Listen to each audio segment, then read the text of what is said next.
Welcome to the Tim Booker Book Sharing Channel. Here, we delve into the endless world of words, savor captivating stories, and share insights and reflections. Remember to like the video, subscribe to the channel, and hit the notification bell to stay updated. Let's embark on this reading journey, experience the allure of words, and explore the ocean of knowledge together. Today, the book I'm interpreting for you is Confronting Shame by Danish psychotherapist Ilse Sand, subtitled, How to Understand Your Shame and Gain Inner Freedom. Who are highly sensitive individuals? Simply put, they are people highly attuned to the external world, psychologically fragile. They are more susceptible to environmental influences and often find themselves overwhelmed by them. Ilse Sand, the author of this book, is herself a highly sensitive individual. A renowned psychotherapist in Denmark, her work, The Highly Sensitive is a Gift series, has resonated with the global community of highly sensitive individuals, aiding countless individuals in overcoming psychological hurdles. According to her research, an estimated 20% of the world's population possesses highly sensitive traits. This group boasts unique advantages such as vibrant imagination, a rich inner world, and the ability to perceive subtle differences in things. However, corresponding to these advantages, highly sensitive individuals face afflictions and drawbacks uncommon to most people. For instance, in crowded social environments, when engaging in social activities, they feel their mental energy rapidly depleting. Even if the social atmosphere is pleasant, they prefer a swift retreat back to their personal world to recharge. Furthermore, highly sensitive individuals grapple with a relentless problem, an excessively high empathetic ability, making them susceptible to the emotions of those around them. In interpersonal relationships, even the slightest emotional cue from others is magnified infinitely for highly sensitive individuals, often leading them to self-attribution. Is he angry? Have I done something wrong? At times, they even wish for a duller perception to prevent this inundation of external signals into their minds. Additionally, they tirelessly strive to avoid causing inconvenience or pain to others and are willing to invest more effort in maintaining relationships. Despite this, they incur continuous damage to their well-being, depleting their mental energy. Lastly, highly sensitive individuals are prone to feeling inferior and shy, harboring an intense sense of shame different from the average person.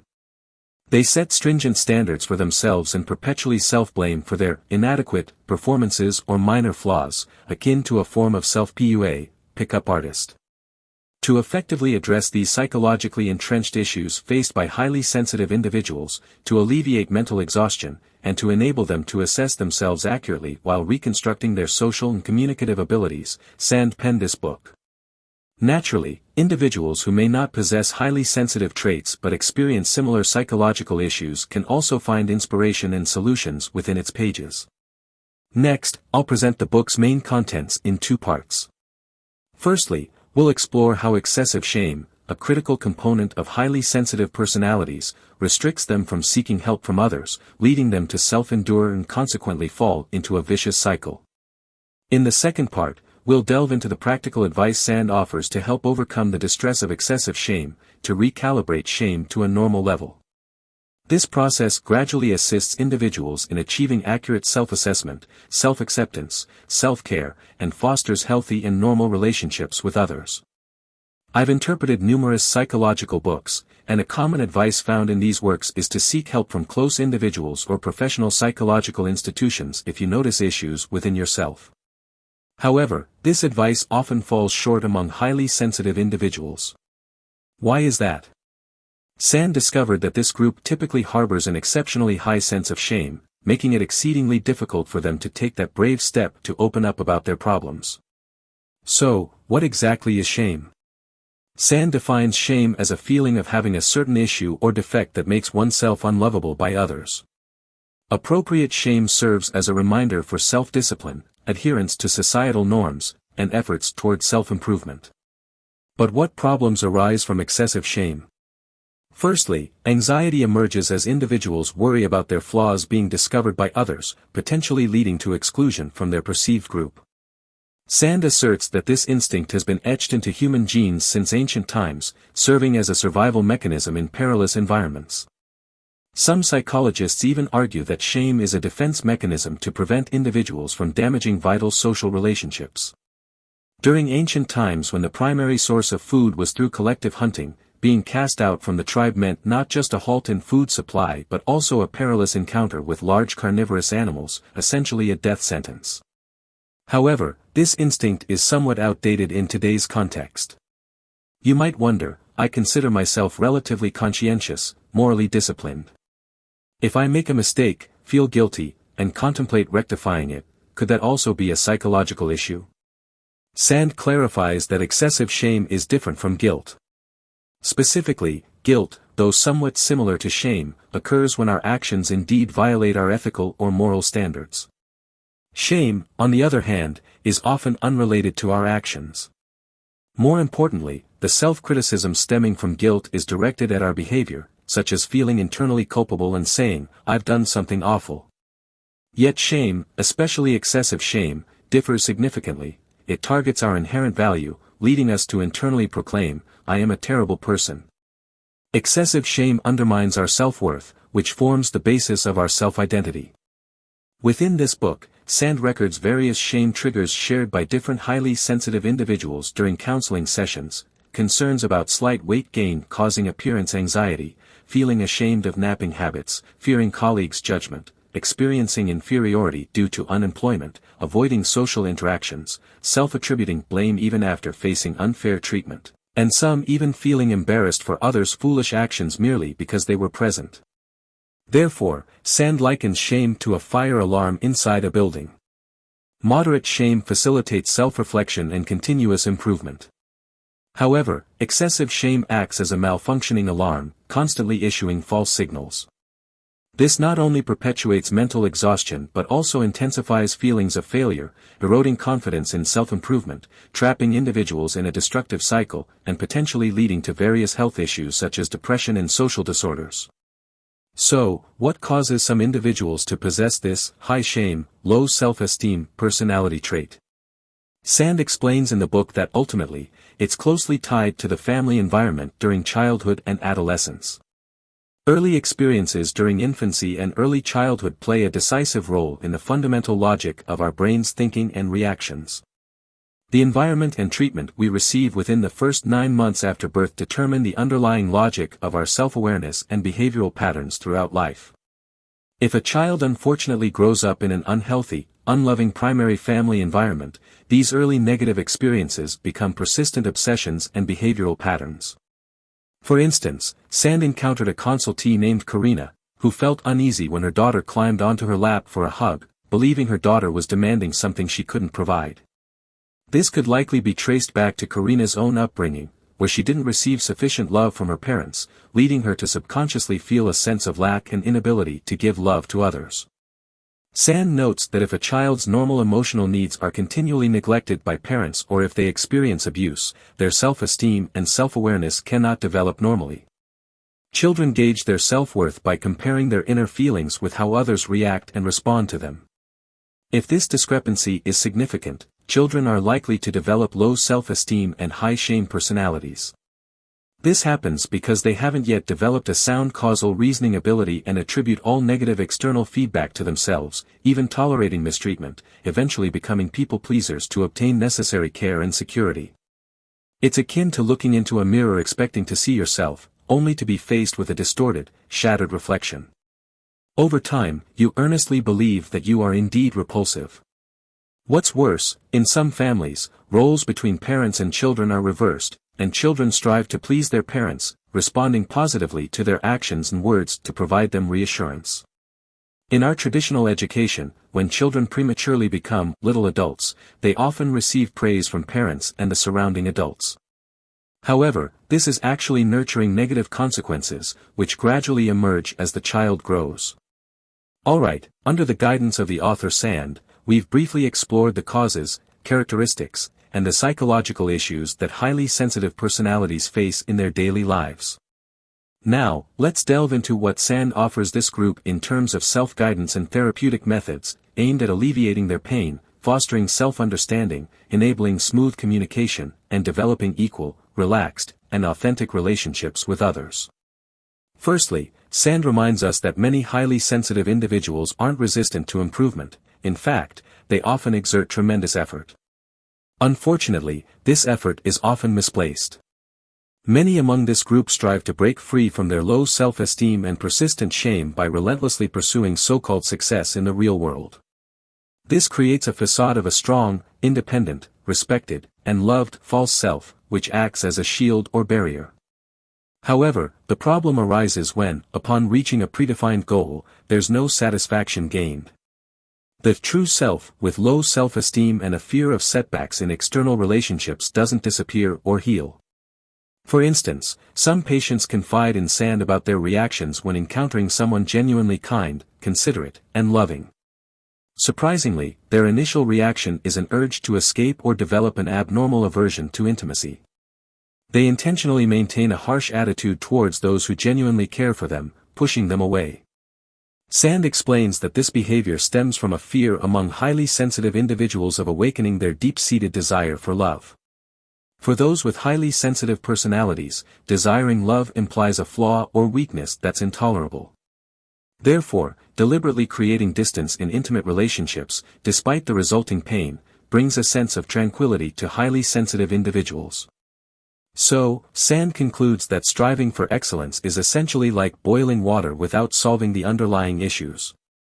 The purpose is to rid oneself of the feeling of having a problem. Only by bravely taking the first step, revealing one's emotional needs, and accepting help and love from others, can one truly overcome the excessive shame brought about by a highly sensitive personality. Our initial step is to understand how others perceive us. The more perspectives, the better. This is because, as mentioned earlier, for those with a highly sensitive personality, self-evaluation is akin to looking into a distorted mirror. To better understand ourselves, we need to reflect from multiple angles. As a precaution, we can start by asking those close to us, those with a favorable impression, and gradually expand outward. During this process, we might receive both unexpected surprises and setbacks. However, our understanding of ourselves becomes more comprehensive and multidimensional, approaching objective reality. Sand advises that if feedback from others reveals certain flaws we hadn't noticed, particularly those causing deep shame, we can take 2 steps. Firstly, tell yourself it's actually good news. Realizing the existence of flaws motivates us to change and improve ourselves. Secondly, communicate with trustworthy friends or even professional psychological counseling services to discuss specific methods and paths for improvement. If it's indeed a flaw unrelated to personal qualities, try to accept it. For example, Sand shares her own experience of feeling shame and self-blame due to her short stature. However, after gathering courage and communicating with trusted individuals, she gradually realized that her height didn't significantly affect how others perceived her, stepping out of that psychological shadow. Additionally, Sand shares a trick to help break subjective judgments and objectively evaluate oneself. Record a video and observe oneself from an outsider's perspective, just like observing a stranger.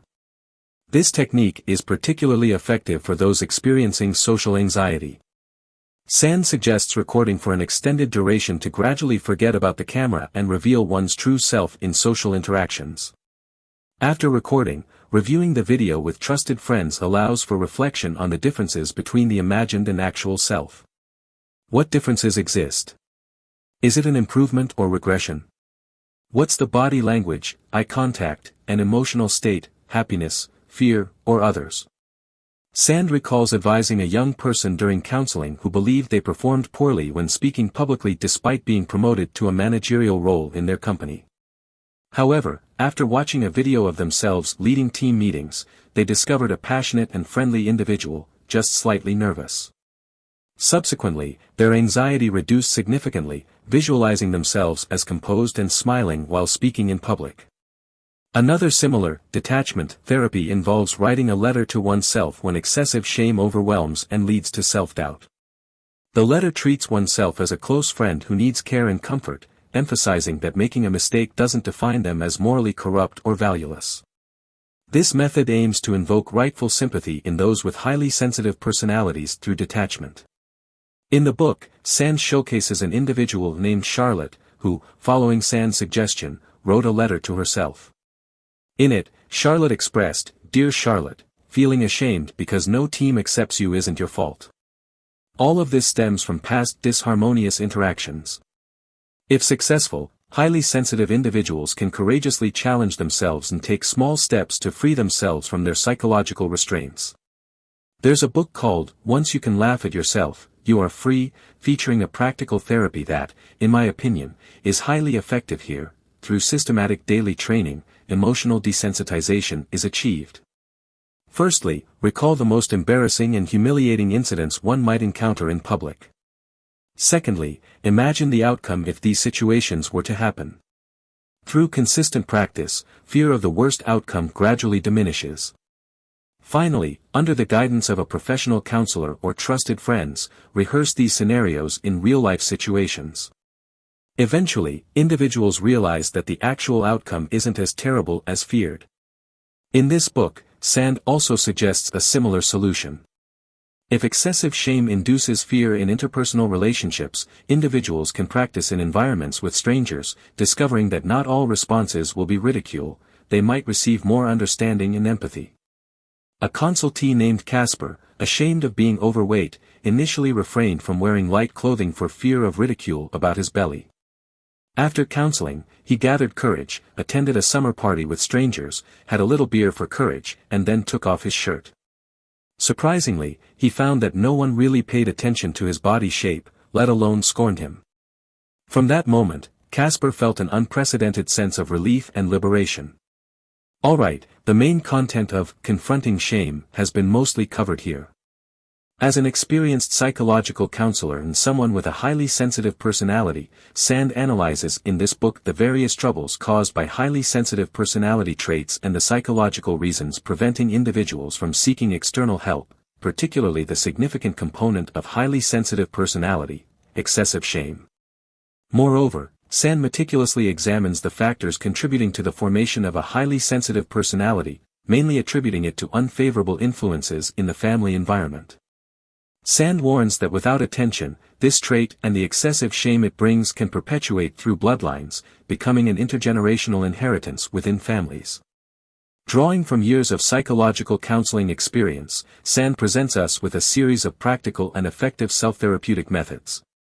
Primarily, she highlights that many highly sensitive individuals attempting to suppress their shame by constantly achieving career success in reality isn't the correct approach, it doesn't contribute to their psychological healing. Instead, only by revealing their emotional needs and flaws, and accepting help and love from others, can they genuinely overcome the excessive shame induced by a highly sensitive personality. These self-therapeutic methods include avoiding indulgence in subjective imaginations, actively engaging with others, seeking feedback about oneself to establish a relatively comprehensive, multifaceted, and objective self-image. Additionally, leveraging techniques like video recording and writing letters to adopt a relatively detached observation angle enables self-reflection to correct aspects of self-assessment that deviate from reality. Furthermore, employing step-by-step desensitization therapy gradually eliminates emotional drains and social anxieties stemming from a highly sensitive personality. Moreover, Sand provides thoughtful quizzes and exercises at the beginning and end of each chapter in this book. These aids assist readers in assessing whether they suffer from excessively high shame and guide them on how to overcome it. They help in identifying the real needs deep within oneself, moving towards the goals of accurate self-assessment and healthy communication, reducing internal disruptions. After finishing this book, if you resonate with the content, Sand suggests taking a self-test and subsequently practicing the exercises. In addition to Say Hello to Your Shame, Sand has also authored High Sensitivity is a Gift. Together, these two books form a comprehensive portrait and user manual for this unique group. Due to their delicate emotional sensitivity and imagination, individuals with highly sensitive personalities excel in many creative jobs requiring inspiration. They possess talents and creativity far beyond others in these fields. However, the excessive shame brought about by a highly sensitive personality becomes overwhelming, particularly in social settings. Therefore, Sand consistently focuses on the key issue of how to leverage their strengths, compensate for weaknesses, and redirect their emotional energy from internal conflicts towards creative work. That wraps up the essence of this book. Congratulations on completing another book. Thank you for your support and attention. Please subscribe to the Tim Booker channel, like, and share this valuable knowledge with friends around you. Let's combine wisdom and practice to achieve our financial goals and create a better future. Thank you all, goodbye.